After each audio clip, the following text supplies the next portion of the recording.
Nous vous l'annoncions hier, l'opérationnalisation de 3 centres de dialyse, celui du quartier Mali en commune 5 du district de Bamako a été inauguré ce matin par le président de la transition, le colonel Assimi Goïta. Le chef de l'État répond ainsi au cri de cœur des dialysés à travers ses œuvres sociales. Voyons la cérémonie d'inauguration avec Garibou Pérou et Tchédje Kamara. Très attendu par les patients et le personnel soignant, voici enfin le centre de dialyse de la commune 5 du district de Bamako. Dans un mouvement souple, le président de la transition, le colonel Assimi Goïta, coupe le ruban et visite les locaux à pas de charge. Ici, madame le ministre en charge de la santé semble la plus heureuse.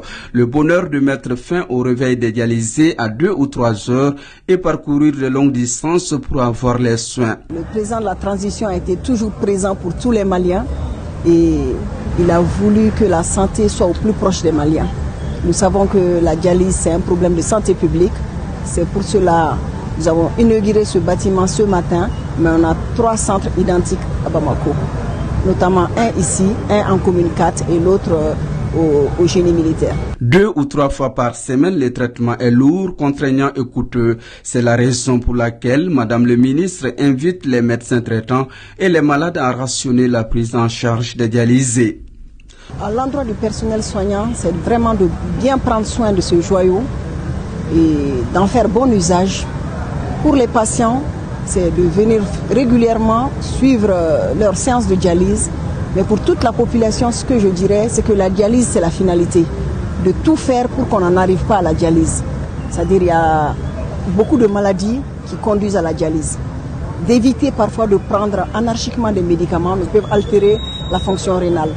Donc de ne pas arriver à la dialyse. Mais quand on arrive à la dialyse, on fera de telle sorte qu'ils soient dans les meilleures conditions. On en sait que déjà au point G, on a beaucoup de patients qui sont en attente.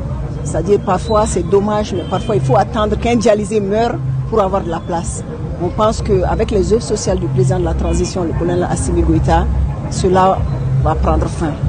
Dimensionné pour mieux répondre aux besoins des patients, le centre de dialyse de la commune 5 avec une ambulance s'inscrit également dans une logique de proximité. Les centres de dialyse des œuvres sociales du président de la transition sont des centres vraiment indépendants. Il y a même le transfo pour l'électricité. Ils ont un groupe électrogène uniquement pour le centre. Ils ont un forage uniquement pour le centre. Et ils ont une ambulance uniquement pour le centre. Donc ils sont vraiment indépendants. C'est une structure indépendante au sein des centres de santé. C'est le cœur du président de la transition qui est aux côtés de tous les Maliens, où qu'ils soient, pour une bonne santé, une meilleure santé, un meilleur bien vivre pour toutes les populations maliennes. Ça n'a pas de prix. Nous, on va assurer Inch'Allah, le soutien et l'accompagnement de nos frères maliens et même la formation au Maroc, Inch'Allah, de d'autres équipes, Inch'Allah. Et ce n'est que le début. On ne choisit pas le parent. Donc les Maliens sont nos parents. Donc on n'est pas des amis, mais on est une famille liée par le sang, par l'histoire et par le respect entre les 2 chefs de l'État. Et espérons, Inch'Allah, avoir d'autres opportunités de faire autre chose. C'est désormais officiel. L'unité de dialyse de la commune 5 vient de renforcer les centres déjà fonctionnels. En attendant l'inauguration prochaine des centres de l'Afia-Bougou et du génie militaire, les compatriotes ranimés par le geste remercient le président Goïta pour avoir rapproché la santé des populations.